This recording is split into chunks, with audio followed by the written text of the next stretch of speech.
Hey guys, welcome back to week 4 of Liv Coco's Road to the Mirror Ball and Dancing with the Stars. I know you're excited. No big deal. Tonight is dedication night, and I'm excited to see a little bit more emotion out of the stars, just because some of them I feel like you don't see a lot of that, and they put up such a front.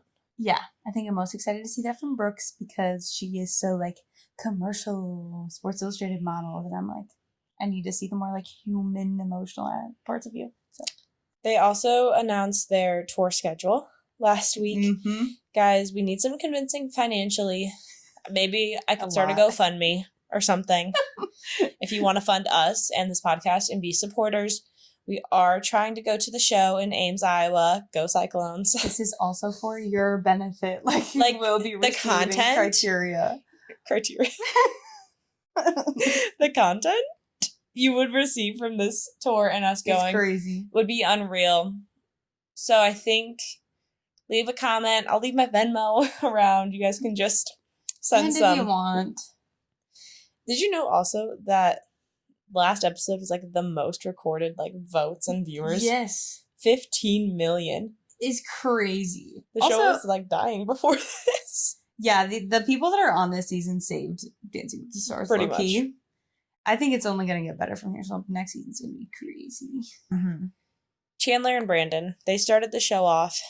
It was beautiful. She danced to I Hope You Dance, the song. And that song already just could make me cry at any given moment. And then just like how lyrical it was and everything, I thought it was really beautiful. And add them to that too, just because they're so, like, they work so good together. It was very angelic. They're both wearing light clothing. And we also just never see them in the beginning. So it was kind of refreshing starting out with them because they brought us into the mindset. They got really, really good feedback. Like, they only, like, criticism they kind of got was that she needs to just put it all out there because she just tends to, like, hold that little bit back. And she's just so good that the only way she's going to get better is she, like, puts it out all on the table. But no, that was the only feedback I got, which I kind of felt bad about because then when she was in the skybox, she was just like, I really did feel like I put it all out there. And her mom, who the dance was dedicated to, was in the audience and stuff. And I think, I mean, the judges know what they're talking about, but that is like a stinky feeling when you're like, oh man, I really thought like I did that. Yeah, and she is so good too. I'm like, shoot, I couldn't put that much out there, but like here she is on the screen. Anyways, and she ended up getting a 32 out of 40, which is not her best of the year. She didn't get a 9. It was just 8, so it was kind of sad. But they did really good overall. And then Steven and Riley went, and I love them. I knew from stuff I'd seen that he was going to be using the pommel horse in the beginning, and he makes it look so effortless. And I know it's not. I know it's like genuinely really, really hard. He floats on that thing. Yes, he makes it look so easy. And I thought his was really cool, and I think there could be like real change coming from his dance because his was about the NCAA cutting a lot of men's gymnastics programs or their funding and stuff, and he went to Penn State. I mean, I'm not a Penn State fan, but they're in the Big Ten, so I guess it's chill. Yeah. And so I feel like I actually think a lot of people could see him being that advocate and being like, no, look at what it can do for people and stuff. And then I don't know, maybe it'll affect like advisors, board of regents meetings in the future for certain colleges. Yeah, he's on like that Olympic platform already, but then you add the Dancing with the Stars and it just like boosts him up so much. I think he did really well overall. Bruno was like, you actually led Riley in this dance this time, and Riley's been leading you, which he did a really good job of that, I think. Which is surprising because on the whole, usually if you are the male star, the girl's just going to lead you because they know what's going on. So the fact that he then was leading is a huge shift. I mean, they made a lot of comments about like boy to man with him, but I think that was true. Yeah. Riley had really good facials. She's so good. She's like genuinely insane. She's a fresh young pro, like, it's just awesome to watch her. No, I love watching her. They got a 33 out of 40, which is not bad at all. They got their first 9 of the season, which is what they had said they were hoping to get. Yeah, slightly above Chandler and Brandon. I don't think they have been, so that's really good. If you were like a star on the show, who would you dedicate a song to? What would that song be?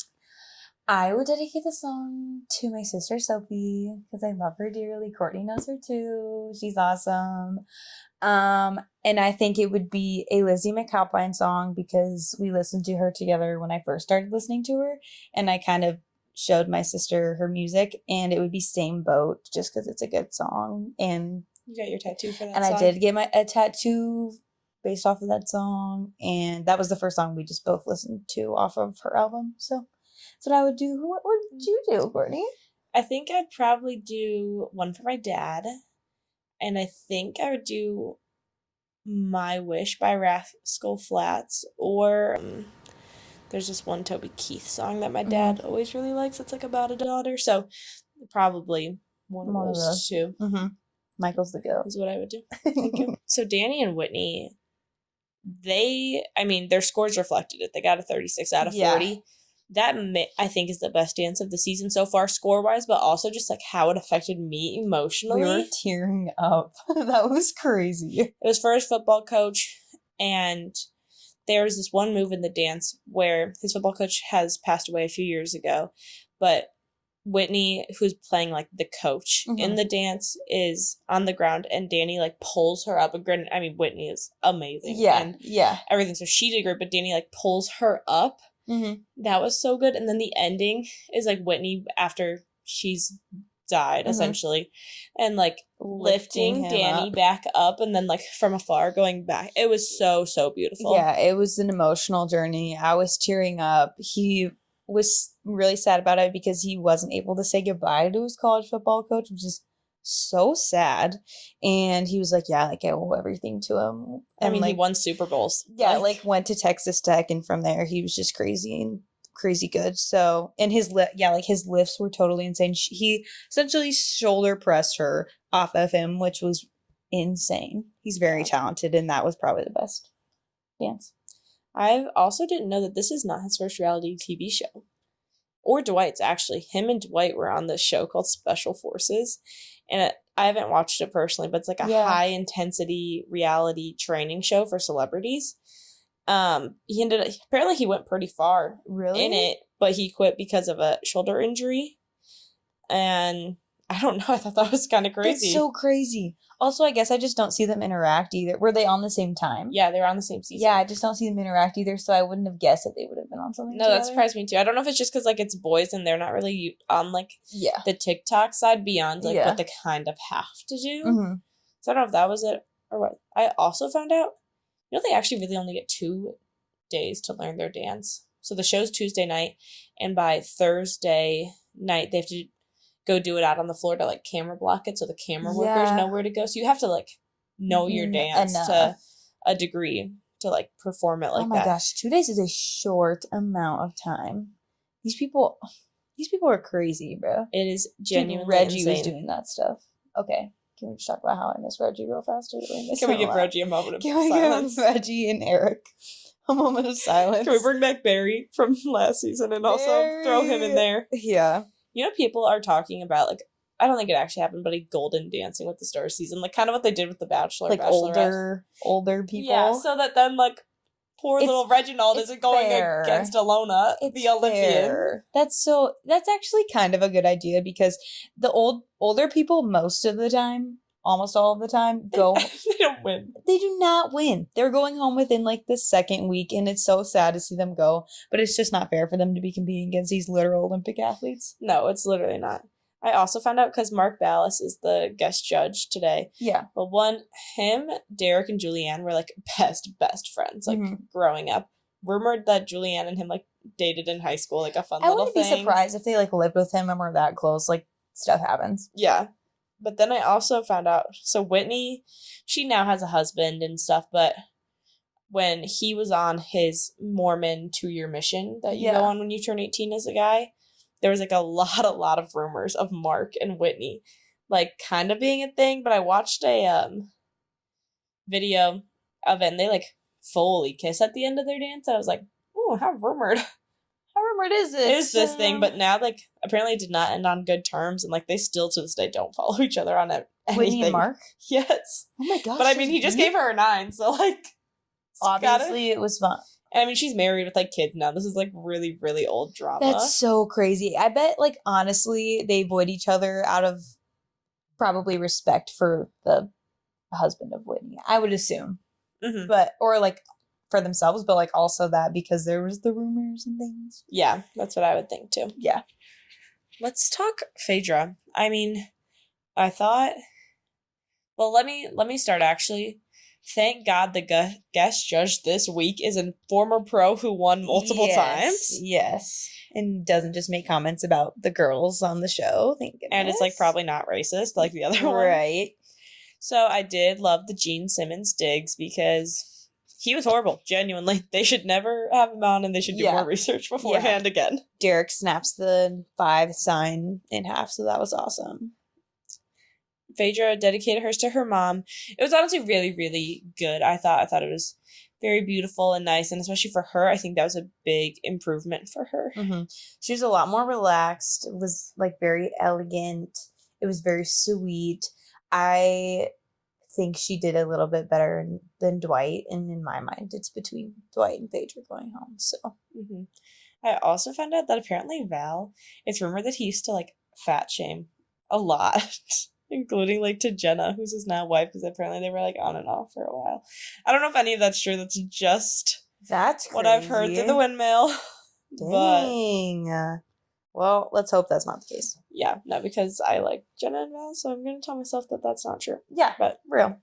Did you also know that Dwight has, like, a farting problem? Like, what? Yes.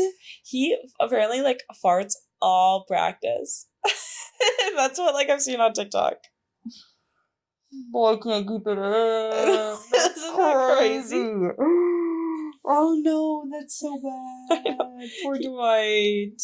He also has been, so he was on that Special Forces show with Danny, but he also was on season 6 of The Masked Singer.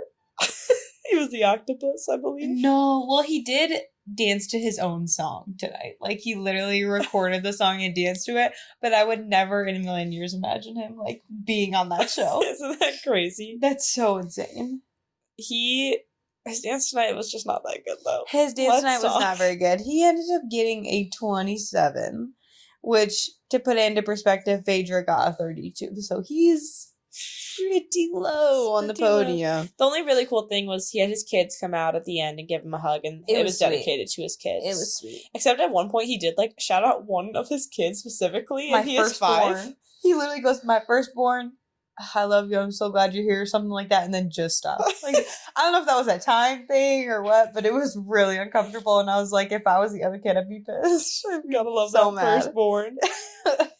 Danielle looked really good in their dance, but, like, it's one her job, and also she floats it's just when her. They lift. Yeah, it's awesome, but poor Dwight, I feel, is going home. Gleb went on Harry Jowsey from last season. He was Riley's partner. He went on his podcast today, or he went on some point. The episode dropped today. Yeah. I found out so many things about him, so I'm going to give a Spark Notes version. First of all, I don't exactly know what it is, but it's called Chip and Dale. It's like a movie, but I think it's like a Magic Mike type thing, and Gleb, like, did that. That makes so much sense for him. Right? He booked a movie. He's going to start filming in December, I guess. Like, as, like, a background person, or as, like, a main character? I don't know. It seemed like he was wanting to get into, like, acting, is the vibe I got. And so I don't really know. I mean, I guess good for him. That's just weird to see him in that role. Also, there's, like, 80 other versions of Dancing with the Stars. Like, almost every country. That is not almost every country. But a lot of other countries have their own version. Like, I think Gleb was on the UK and the Russia one before the American one. What? Isn't that Is Gleb Russian? Yeah. I did not know that. I did not know that. No, he's Russian. It's just like Love Island. Like Love Island UK. Yes. Love Island whatever else. Joey, he just went and tied Danny, who had the high score. I don't know much about the technical stuff. I was more moved by Danny's than Joey. Like, Joey was not bad by any means. Yeah, I think because Danny's song was more, like, deep and emotional and stuff, and Joey's was kind of intense, and, like, him and Jenna were just connecting on a really insane level. So I also just love Joey, so I think that's probably why I also feel this way. But he just did a really good job. He was very smooth, and he got a lot of compliments. So. It was also for Kelsey, and I love Kelsey. Yeah. So that's good. I did find out, so a lot of the pros are from the Utah area. Hence, a lot of them are Mormon. That's not like a very important detail. Joey's partner, Jenna, she apparently was like the it girl at her dance studio growing up because Jenna, Ezra, Lindsay Arnold, who's Riley's older sister, Riley, and I think a few more, but for sure those 4 all went to the same dance studio growing up in Utah at Center Stage Performing Arts Dance Studio.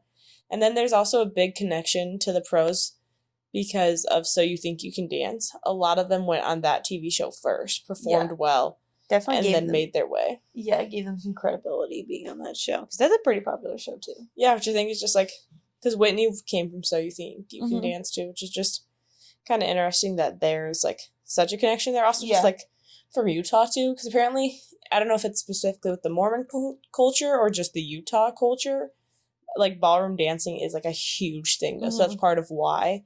That is kind of funny. I don't understand that, but... Yeah, I started watching a video about deep diving into it, but it was, like, they were going ancient, and I was like, oh, I got class. Yeah. Okay. I should pay attention or something. I don't have time for this. Yeah. Did you see all the TikToks from Alona from last week where it's like, men better carry on from when she was crying last week? Oh, yeah. I just feel bad for her last week because she was so emotional, and it did show the vulnerable side of her, and Derek kind of said, I'm glad that it happened so that you can like be here today and show how strong and motivated you are. And I mean, she did like prove herself. She did a really good job this week. No, she did do a really good job. And I also really liked one of her TikToks she'd made talked about her costume because it didn't look any different than some of the other pros, but it was just like a more revealing costume. It was totally open back and had some slits in the middle and stuff. And she'd gone to the costume designer and said like, I want what like the other girls are wearing. Like I want basically close to nothing. She got that, and I mean, she looked beautiful. She said in her TikTok that she felt good, and I think just like her femininity was like a big theme throughout her whole dance. Yeah. So that being part of it was really cool. Yeah, it was very gentle and elegant, and she performed really, really well. So she got a 32, which is in Brooks and Phaedra's zones. You asked me if Alan had ever like dated anybody on the show. He dated Derek's wife for like 2 years. What? Yes, he dated Haley. What? For like 2 years. And it was probably like, I think it was like 2013 to 2016 maybe, and then she had a different boyfriend. And then it was Derek. Alan is also a really good guy. So like I'm not even mad about that. I'm not even mad about it. It's just like a funny crazy connection. And I wonder if there's beef there. I don't know. I don't feel like there is. Because also, I mean, because now Derek judges him too. That I think that would be weird if there was. If there was some sort of like. Also, like, given everything that's happened with them, I don't think he cares about Alan. I think he's fine. I think Alan. I think he's okay. Alan is just fine. Yeah. Jen's dance was really good, I thought. She didn't get a crazy good score. She got 32 out of 40. But everything about it looked really elegant and pretty to me. And like I said, I don't know the tech stuff of it, but like, I don't know. I enjoyed watching it. Yeah, I thought it was good. I also thought, I don't think it, I mean, like, the other dances are standing out to us kind of like Joey and who else was it? Danny. Like Danny and Chandler's, like they all really stick out to me. And Jen does stick out to me, but just not to that extent. And I think that's kind of what they were talking about is like you just got to take the next, like her and Chandler are in that comfortable zone. You just got to take the next step to like prove that you want to be here kind of thing. But she did good for what it was. She talked a lot about how she's a huge Swiftie and stuff. And I don't entirely remember. I think it was conflict issues, or maybe it was just a way to like give back with the hurricane stuff. Because I think I want to say Taylor Swift is performing in Miami like pretty soon. Yeah, and she gave away her Era Tour ticket she was doing like a giveaway for it with her followers online and stuff. Really? Which like considering how big of a Swiftie is and all that stuff is like a pretty big deal for her. Yeah. And then I also saw. There's still a lot of chemistry between her and Sasha. People don't really know like what it is, but like they went out to dinner and it was like a dinner date looking thing, and they ate on the same side of the booth. It's so weird. Maybe it's just because I still vote for Jonathan from her season of The Bachelorette. Shout out Jonathan, we love you. He was in the audience. Yeah, he's always in the audience, always supporting, and that is not a man best friend. That is her future husband. That is her future husband and in the audience. I know for sure that it is not Sasha. I'm not a Sasha stan. No. Let me just put that out there right now. I am not a Sasha stan. This elimination? What? Brooks and Gleb just got sent home. Dude, it was Chandler and Brandon, Brooks and Gleb, and Dwight and Danielle, and we're like, Dwight and Danielle. I said, Liv and I are sitting here, just like, Dwight, like, just say it, like, get it over with. Phaedra and Bao were the second people called. First people called, we were like, okay. And then it comes down to those three, we're like, oh, and Dwight, like, got the lowest score by, like, multiple points. 27, and they got 32. That's just genuine votes. So insane. And Brooks and Gleb's faces. They were literally like, they looked pissed. I bet you Daniela is beaming right now. She's like, this is the best day of my life. She's probably about to kill Dwight too and say, like, don't ever mess that up again. Oh my god. I am so shook. I also, because, like I've said, I'm not a fan of the Brooks and Gleb situation. Yeah. There's people that were, though. I'd look at her post and they were like, voting for you 10 times, girl. Yeah. Like, you're killing it. Is she like, I'm so baffled. Dwight is such a likable person. I understand where the votes come from. And he's like an NBA basketball player. Like, so many people watch the NBA. Like, it's insane. Not everybody looks at Sports Illustrated. There's a difference there. I won't even front, though. As much as I, did not like the Brooks and Gleb situation. And they should have stayed. They should have stayed. Also, it was entertaining. Okay, guys. It was entertaining. I don't even know what's going to happen now, with their TikToks. And I feel like they might still make them, but I'm baffled. I bet they'll still hang out. I'm so excited to watch all the interviews after this. Because I'm genuinely awestruck right now. That is the last thing I was... obviously, we knew Chandler and Brandon were going home. But that... But yeah, I thought everybody else low-key liked Brooks. I know I didn't, but I thought I know. Yeah, I know we didn't necessarily like her, but I didn't think she was gonna go home by any means. No, especially because she's decent. She's actually decent. She got decent scores. Wow, I'm in awe. So next week it's Dwight or Phaedra, right? Right. Anyway, guys, thank you for watching yet another episode of Liv Coco's Road to the Mirror Ball. Yes, make sure you watch next week to see the surprise elimination again, because obviously we were wrong this time. Obviously, judges' scores don't matter. Yeah, just the vote, so keep voting. Use your votes wisely. Use them wisely. And I hope you guys have a great rest of your week. Bye. Bye.